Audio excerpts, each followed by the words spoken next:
anonymously leave their newborns at hospitals and elsewhere without fear of prosecution for abandonment. Well, the law has some critics, but for one couple in Florida, it has only brought them hope, baby hope. Here's John Zarella. More babies. Her name is Gloria Hope Lewis. You want this? Yes. These are her very proud, very excited parents, Michael and Lori Lewis. Last week, after 8 months as her foster parents, the Lewises adopted Gloria Hope. Yes, I do. The Lewises knew baby Hope's situation was different from other foster children they had taken in, but they also knew immediately they wanted to adopt her. Really, I think it's God's way of saying, okay, you're my messengers, here's your gift, go out and spread the word, I want more babies saved.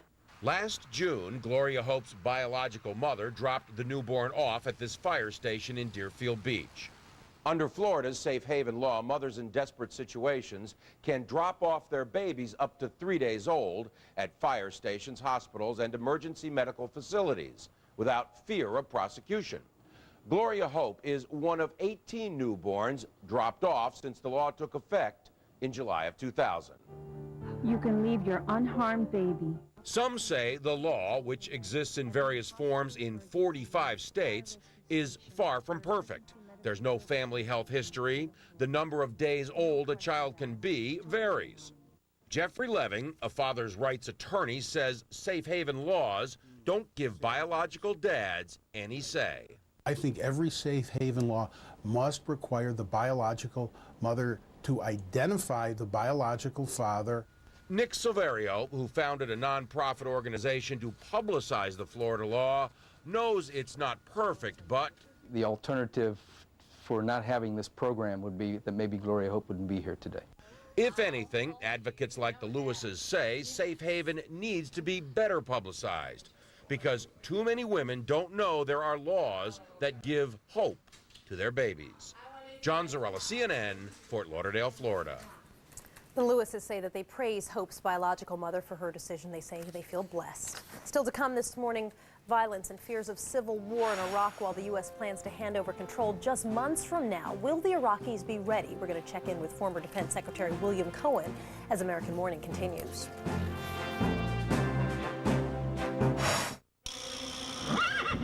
What happened? He's been bitten by a snake. Was it brown? Zigzaggy lines? Yeah.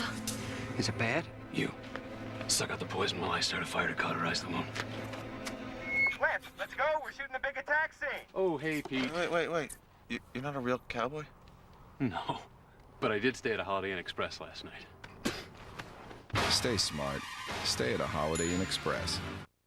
Well, look who's getting noticed. The Wall Street Journal says the shots from the Gateway were sharper with truer color. They're talking about our sleek 5-megapixel T50. It takes brilliant pictures and has an amazing low price. And right now, buy the T50 or 4-megapixel M42 with an accessory kit and get a free 128-megabyte memory card. Or how about an ultra-thin, ultra-light, ultra-sharp, HD-ready digital TV? Well, now they come with a free 13-inch LCD TV. Call Gateway today for these extraordinary deals. For everyone out there who thinks that they know the right way to do it, the right way to go, who are trying their best, who are taking great care, and are asking themselves, am I getting somewhere? If you want to be clear, if you want to find out, ask your doctor what Crestor is truly about. Are you getting somewhere? Over and out. Epson T001, Canon BC31E. Shopping for ink and toner in most stores is hit or miss. HP C9720. Come on. A.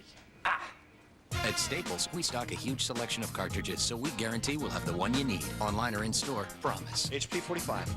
Bingo. Your ink and toner in stock. Staples, that was easy.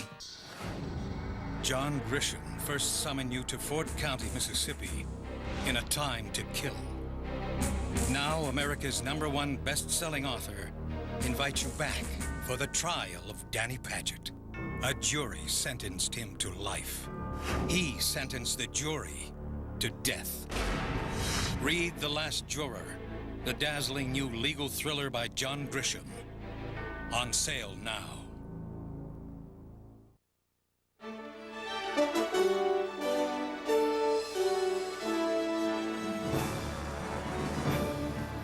.30 here in New York on the holiday. Good morning to you. Great to have you with us on this Monday. Hit me harder. President Bush is spending a second day in Florida today after starting the drivers yesterday, the Daytona 500. A good chance for the president to be seen by millions of racing fans. About 75 million in America say are fans of NASCAR. How effective a strategy is it to go after the so-called NASCAR dads in this election? Suzanne Malveaux is standing by to answer that question in a few minutes. Also a huge fan of NASCAR too, Suzanne. Oh, yeah? No, I don't know that, but we'll ask her. We'll see if she is. Also, no matter how hard the U.S. plans and prepares, the threat of civil war in Iraq could tear the country apart. Former U.S. Defense Secretary William Cohen is going to join us in just a few moments, looking at whether insurgents are now developing a master strategy and also how the U.S. can ever hope to recruit Iraqi police considering all the violence. Yeah, you got it. Top stories now here at the half hour. About 24 hours after the latest debate, Democrats back on the trail today. Presidential hopefuls spending today meeting with voters, hoping to collect the 72 delegate votes up for grabs in Wisconsin tomorrow. Highlights of yesterday's debate in a moment here. India and Pakistan have started their first formal talks in more than 2 years. Foreign ministry officials from both sides met earlier today in Islamabad. The meeting is being dubbed as a talk about talks as the delegates map out an agenda for upcoming months. Meetings are expected to last through Wednesday. Depending on your part of the country, you might be paying more at the pump these days. The average gas price in the U.S. has jumped about 4 cents in the past 3 weeks. The Lundberg survey predicts prices will keep going up in the spring and summer as demand increases with it. At the movies, 50 First Dates is #1 after taking in $41 million over the weekend. Romantic comedy starring Adam Sandler and Drew Barrymore beat out Barbershop 2, back in business for top honors over the Valentine's Day weekend. The Date's debut almost doubled that of the last Sandler-Barrymore pairing, The Wedding Singer, which kicked off at about $21 million 6 years ago. That's at the box office. In Missouri, man's best friend taking the term party animal to a whole new level. This Pooch Parade, the annual kickoff for a local Mardi Gras festival yesterday. 5,000 costume canines expected to march in that parade out of Missouri. Looking good, are they not? Cute. Certainly looking overdressed. Never thought a little dog could be tacky, but there you go. Little dog's looking a little tacky, but they're cute. Let's get right to politics now. Today, President Bush will be in Tampa, Florida, talking about the economy with workers at a window and door company. And later, before heading back to Washington, D.C., he's going to talk up his economic plans with some small business entrepreneurs. In Tampa now, traveling with the president is Suzanne Malveaux. Hey, Suzanne, good morning. Good morning, Soledad. Mr. Bush is spending President's Day in the state that sealed his presidency by 537 votes. The White House and President Bush like to say that politics will come in good time. It is clear that the time has come. Gentlemen, start your engines. President Bush opened the Daytona 500 with his eye on his own race, soon to kick into high gear. After weeks of being battered by questions over whether he completed his military service, Mr. Bush brought it up. When asked whether he'd like to try his hand at racing, he responded, I flew fighters when I was in the Guard, and I like speed. And it would have been fun to drive up on these banks. The president's motorcade did make a half lap around the speedway. The Great American Race attracted an estimated 200,000 fans, millions of TV viewers, a small group of protesters, and heightened security. But the big prize here for Mr. Bush, the powerful voting bloc, the NASCAR dads.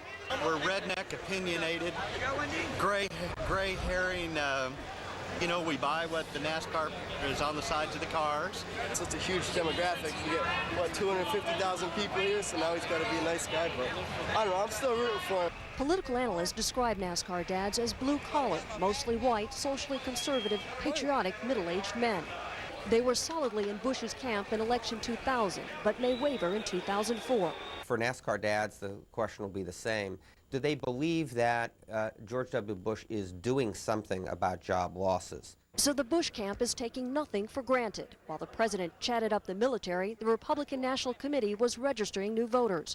Republican sources say in the coming weeks, the Bush campaign will unleash its first paid TV ads in key media markets and crack open its $100 million war chest.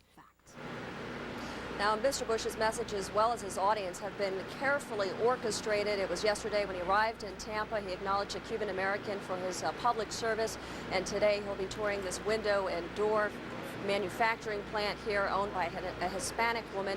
Essentially, the message to these key voting blocs is that his economic plan eventually will create the jobs that Americans are looking for. Soledad? Suzanne Melvo in Tampa, Florida for us this morning. Suzanne, thanks. Well, John Kerry says he could take anything Republicans dish out in the general election, but Kerry's closest Democratic rival is quick to remind the frontrunner that he hasn't actually won anything yet. The 5 remaining presidential candidates debated last night in Milwaukee. CNN's political analyst Carlos Watson joins us from Mountain View in California to talk about that forum. Also, let's talk a little bit about the Wisconsin primary tomorrow. Hey, Carlos, good morning. Nice to see you. Good morning. How are you? I'm doing well, thank you. Give me a sense of the debate last night. How would you characterize how it went?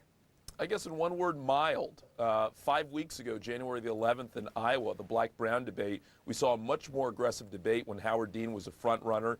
Everybody seemed to come after him, including John Kerry and Al Sharpton.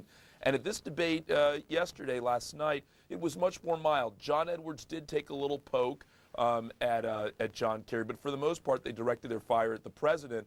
And everyone seemed to acknowledge, implicitly really, that John Kerry's likely to be the nominee. In fact, John Edwards, I guess you could call him the most aggressive, and as you say, a little poke. He sort of chided John Kerry. I was surprised, and I think others were as well, that Howard Dean wasn't more aggressive. Did that surprise you?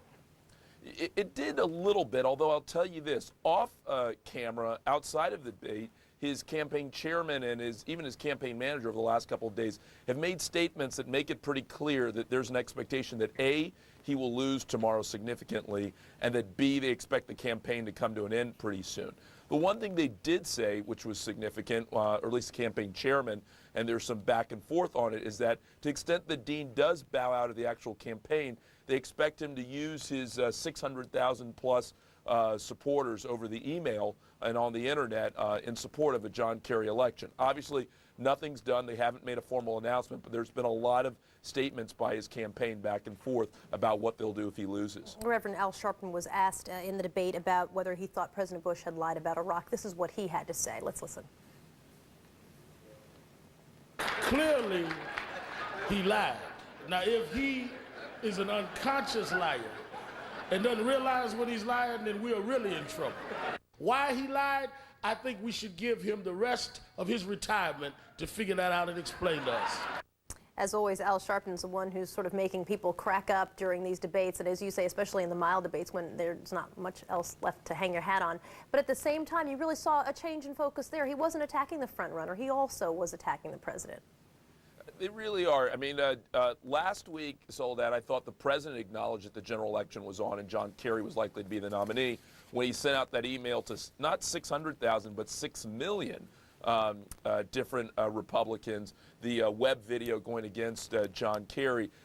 Last night, it seemed as if all the Democratic contestants acknowledged that John Kerry is likely to be the person, and you had to start to wonder, what are each of them hoping to gain over the next several months, assuming that John Kerry's the nominee? Is John Edwards running for vice president? Does Howard Dean hope to one day become the Democratic National Committee chair? Is Al Sharpton hoping to have a say at the convention and maybe a say in the Kerry administration? You didn't see a lot of controversy within the party, and that was interesting. And for John Kerry's point, he really has to change his strategy now. I mean, now he's a national candidate. He is not running against the other Democrats. He needs to change his focus. What's the main thing that he has to do right now, do you think, to turn the tide, to make this shift? I think he's got to put forth a truly compelling job creation program. And he's kicking off, as you know, Soledad, a 4-day tour where he'll visit a number of places, including the pivotal state of Ohio, over the next 4 days. And he's really got to put forth a plan not only that gets voters excited, but frankly, he's got to do something that Bill Clinton did in 1992. Put forth a plan that gets Wall Street excited and that gets economists excited. You'll remember that in 92, Bill Clinton had a number of Nobel laureates sign on to his plan. That's the kind of thing that you'll need to see from John Kerry. You'll need to see him, if you will, get the stamp of credibility not only from voters, but from Wall Street and even from Silicon Valley out here in California. Carlos Watson joining us this morning from Silicon Valley out in Mountain View this morning. Thanks, Carlos. Bill? Good to see you. As the violence in Iraq continues without let-up, it raises questions about whether or not conditions will be safe enough to hand over power to Iraqis in a few months. The weekend brought a deadly and sophisticated guerrilla attack on a police station in Fallujah that was guarded by Iraqis. 20 were dead. Insurgents freed dozens of prisoners. There are persistent questions about the possibility that Iraq may fall in the civil war. Former Secretary of Defense William Cohen, our guest this morning live in D.C. Great to have you back here. And good morning to you. I got a number of questions for you. Let's see how many we get through. Lakhdar Brahimi, the UN envoy on Friday, made reference to the possibility of civil war. How much concern should there be on the part of the coalition now that that becomes a reality at some point soon? Well, I think there's genuine concern about that. There's something of a catch-22 facing the coalition forces. On the one hand, they have to establish security and stability, but to do that, there also has to be the form of political legitimacy. They're attempting to do that with a handover of power by the end of June or 1st of July. But that political legitimacy as such must represent the rule of law, the rule by the majority, but protection for the rights of the minority. Unless that political legitimacy is able to establish that rule of law, as seen as establishing it, they won't be able to maintain security. So the two are locked. You can't have security without political legitimacy. You won't have political legitimacy without security. So the two are entwined right now. And so I think we also have to distinguish that even though there's a handover of the political power as such to the Iraqi people in the form, whether it comes by caucus or some modification of caucuses, the American forces, the coalition forces, are going to have to stay in significant numbers. So the security provided by the coalition forces will remain. Internally, as far as the police are concerned, that's what's going to be really the challenge for the Iraqi people. You well know that already there are many who suggest that this handover of power in the summertime is in name only, in title only. How does the coalition, how does the U.S. fend off critics that say this is not the way they wanted it to go or expected it to go when this plan was laid out several months ago? Well, I think that's one of the reasons why the United States asked the United Nations to become involved, to meet with Ayatollah al-Sistani to see if there couldn't be some kind of a compromise brokered between the caucuses, which were favored by the United States, and the direct elections, which are favored by the Ayatollah Sistani. And I think the UN can play a major role in helping to provide some kind of a bridge between what Sistani would like to have and what the United States has proposed. That's going to be the real challenge between now and June in order to indicate that political power, at least temporarily in the form of some kind of provisional government, is going to be established until such time as there can be direct elections. Let me try and take it a step deeper here. If you read the New York Times this morning, there's a story out of Iraq that talks about a coalition official saying this is a rush job, a Band-Aid on a situation that really needs surgery and not just a tourniquet or a Band-Aid to stop the bleeding. Boy, where do you go from here if that's the way they're seeing it on the inside in Baghdad, if true?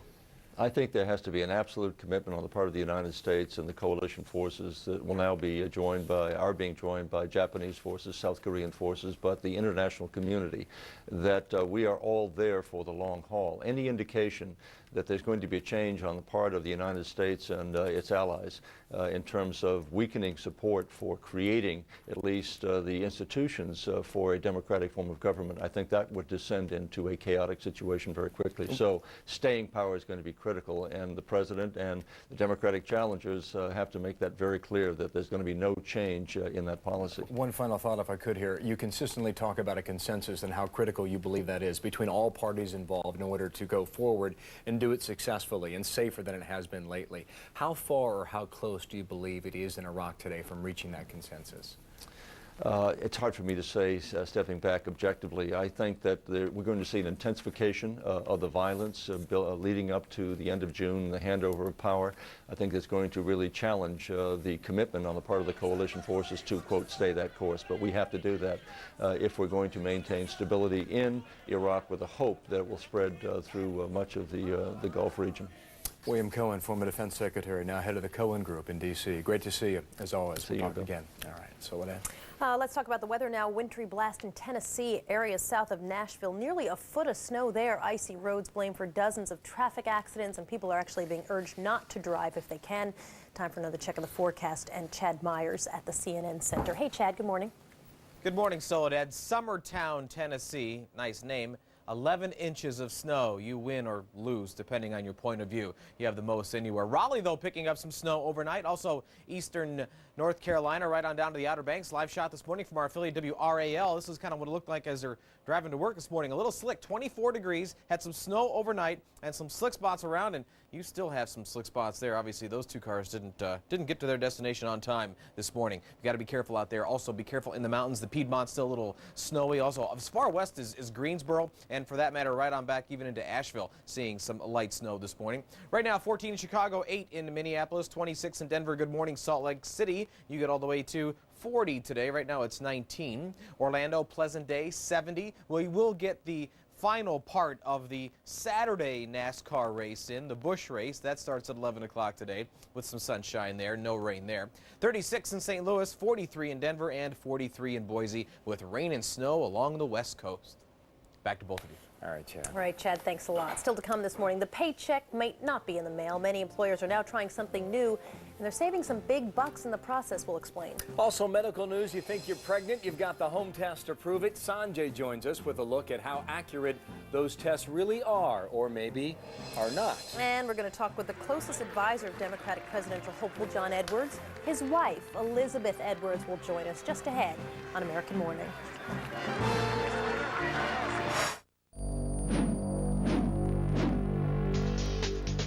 Hey guys, check this out. Look at these competitive numbers. Speed and reliability. That's what makes a winner. You're right. You can't argue with great performance. You guys talking about me? Not you, rookie. Hey, we're talking about Ditech.com. Refinance your home and cash out equity with Ditech.com. The total under closing cost is only $395. I can hear you guys now. Lost another one to Ditech. Log on or call 1-800-DITECH-1.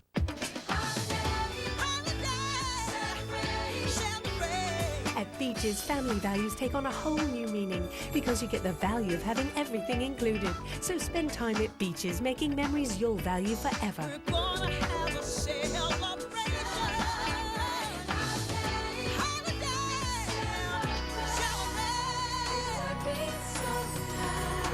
Book now, save 25%. Call your travel agent or 1-800-BEACHES. CNN Tonight on 360.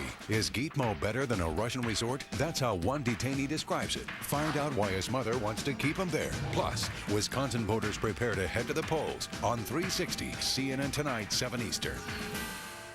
CNN Tonight exclusive. The widow of Dr. Robert Atkins, Veronica Atkins, speaks out for the first time on the latest controversy surrounding the late diet guru. Veronica Atkins. CNN Tonight, 9 Eastern. With Celebrex, I will no longer give in to the joint pain of osteoarthritis. With Celebrex, I will not stop at 9 when I really want to play 18. These are just a few of the 23 million people who have discovered Celebrex. Celebrex has proven strength. In fact, doctors prescribe Celebrex more than any other brand. Just one Celebrex provides up to 24 hours of relief from the pain of osteoarthritis. One pill, 24 hours. With Celebrex, I will not settle for part-time relief. Celebrex should not be taken if you've had aspirin-sensitive asthma or allergic reactions due to aspirin or other arthritis medicines or certain drugs called sulfonamides. In rare cases, serious stomach problems such as bleeding can occur without warning. Tell your doctor if you have kidney or liver problems. If you are struggling with joint pain, maybe you should stop trying to manage it by yourself. Ask your doctor about Celebrex. Take control of your joint pain with the proven strength of Celebrex. With Celebrex, I will not give in. Paging Dr. Gupta is sponsored by Celebrex. Talk to your doctor about Celebrex. For more health news, pick up the latest edition of Time Magazine on newsstands now. Just how reliable are home pregnancy tests? Dr. Sanjay Gupta's got a look from the CNN Center with details, a new study that actually might surprise you. Hey, Sanjay, good morning. Yeah, surprise you or scare you perhaps. Study coming out of University of New Mexico, published in the American College of Obstetrics. Sort of an interesting study, looking at 25 pregnant women, looking at the 18 most popular brands of home pregnancy tests and trying to figure out how well they actually work. Interesting sort of results. First of all, a couple things about these pregnancy tests. You're usually using urine. You're measuring a specific level of hormone in the urine that goes up after a woman becomes pregnant. That is what the test is predicated on. How well do they work?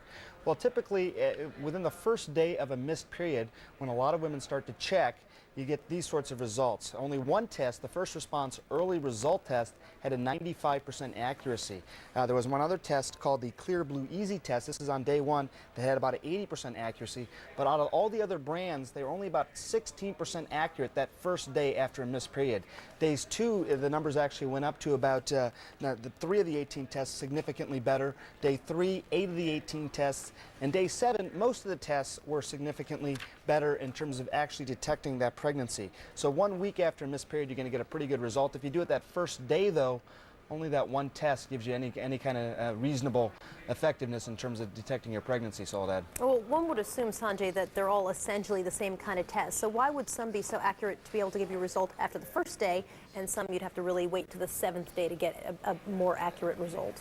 Well, really simply, this hormone that we're talking about, HCG, really that first day after a missed period oftentimes is in a modified form. It's not a pure form. And this test that we talked about, the one that is so good at detecting it, the first response, is predicated on measuring the modified form of the hormone as well as the pure form of the hormone as well. So it tends to give you a better accuracy. Again, if you wait till a few days after that missed period, that hormone tends to convert into its purer form and is more easily detectable. So obviously, if you want a more reliable result, then part of your answer would be you should wait a little bit. Yeah, I mean, there's several tips, and this is the good news. There are lots of tips out there if you're trying to make sure that you get the most effective pregnancy test. One of them is obviously waiting a few more days after the missed period. Also, testing with the same brand. You know, a lot of these tests come in twin packs, so you can test it once and test it again a week later. Check the insert. A lot of times they'll tell you at day 1 we're such and such accurate, at day 3 we're going to be such and such accurate, so you get a sense of how accurate the test is by the day. And also, a lot of them say wait about 3 minutes after you're actually looking at the strip. What this study suggested as well is that if you wait longer, like about 10 minutes, you're going to get improved accuracy as well. So some simple tips there. All right, Sanjay Gupta for us at the CNN Center. Thanks, Sanjay. Thank you. In a moment here, your next payday could come not with a check, but rather the swipe of a card. That is next in business news. Also, Jack is back right after this.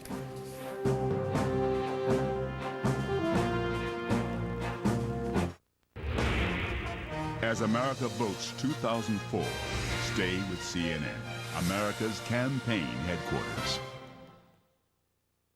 From Sharper Image, the patented Ionic Breeze Quadra cleans and circulates air with no fans, no filters, and is totally silent. According to AC Nielsen, it's America's most trusted brand of air purifier and #1 in customer satisfaction.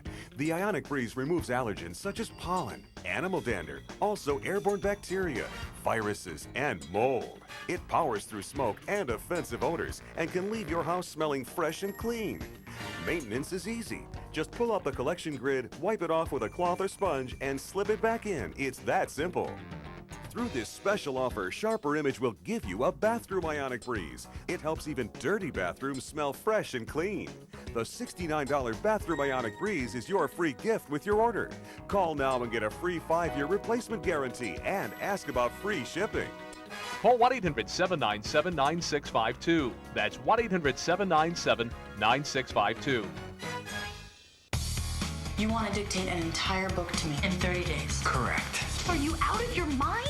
Adam and Paulina tumbled passionately into... Oh, please. If you could type and I could write, that'd be really terrific. Now they both need... I think I'm in love with you. ...to find the happy ending. You too.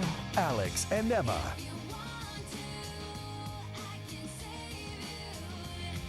Playing this month on DirecTV pay-per-view. I love DirecTV.com. I can do all kinds of things in one convenient place. Anytime, day or night. I can pay my bill, I can order programming packages, even pay-per-view movies. You've got to try it. It's really easy. In fact, I just ordered 3 romantic comedies. Don't tell anyone, but they're my husband's favorite. Honey, who are you talking to?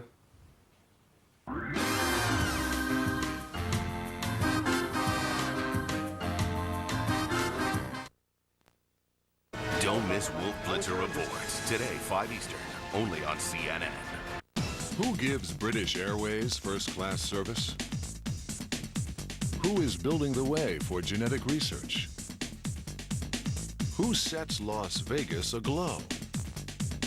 It's EMCOR, a Fortune 500 leader in specialty construction and facility services. We're the 26,000 highly skilled employees of EMCOR. We touch millions of lives every day, putting knowledge in action for you. Welcome back, everybody. Welcome back indeed. Forget paper checks, direct deposits, cash is like the dinosaurs. Prepaid payroll cards are the wave of the future. Andy Serwer's off today. Jerry Willis in, minding your business. Good to see you, Jack. Yes, nice to be seen. A payroll card, how does that work? Tell us well, about this. Instead of getting a paycheck every week or 2 weeks, you get a card that looks exactly like a debit card, except that it's your pay on this card that you can access at a store, at the ATM, anywhere you want to go. So what's the difference between having my paycheck deposited into the bank account, and then if I want to use a debit card or a credit card doing that, and having one of these things? Well, Jack, the difference is you'll pay a lot more for it, basically. There you go. Yeah.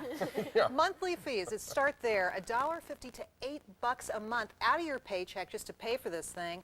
And then consider you want to take it to an ATM. You're going to pay a withdrawal fee. You're going to pay the fee you pay at the ATM using it anywhere, right? Of say 75 cents to $2. So all the fees adding up, you're getting no interest on this. You earn nothing on this. Are these by any chance being perpetrated upon us by the same clowns who run the credit card industry and charges usurious fees for those? Well, you know, you can really blame your employer because they're saving a lot of money by doing this. Who's marketing the cards? Credit card companies. Well, there you go. Visa, MasterCard, those lovely folks? Well, you bet, but there's lots of blame to go around. The employers are saving as much as 80 cents to $1.20 on each paycheck every time they do this. Because they don't have to deposit the... You bet. Okay. Why would I want one of these? I mean, what the credit card company makes money, my employer makes money. What do I get? Did I say that you wanted this? No, but I mean, they're going to try to convince me that I should have this, right? Why should I want one? Convenience. These are for people who don't have bank accounts, students, people like that. Okay. Thanks, Jerry. I'm probably not going to get one right away.